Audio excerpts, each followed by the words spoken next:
Di pena leluhur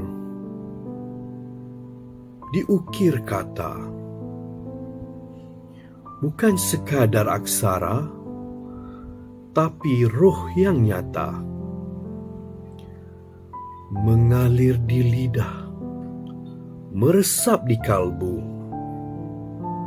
Inilah bahasa, warisan yang padu.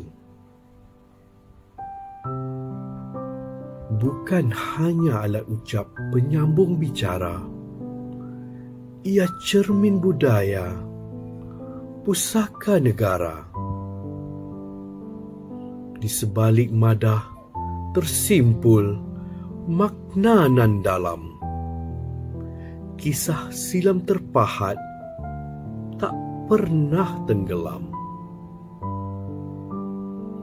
Tautan generasi dari desa ke kota, bahasa mengikat kita menjadi satu keluarga. Dari pantun lama hingga lagu yang baru, melodi bangsa sentiasa bergema, indah dan syahdu. Jangan dibiarkan luntur, usah diganti, kerana bahasa itu identiti sejati. Ia denyutan nadi, semangat yang membara, jiwa bangsa terpancar di setiap bicara.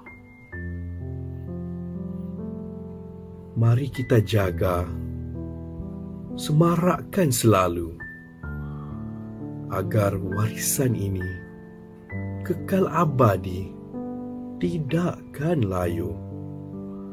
Kerana tanpa bahasa, siapa kita ini? Bahasa jiwa bangsa kekal hingga ke mati.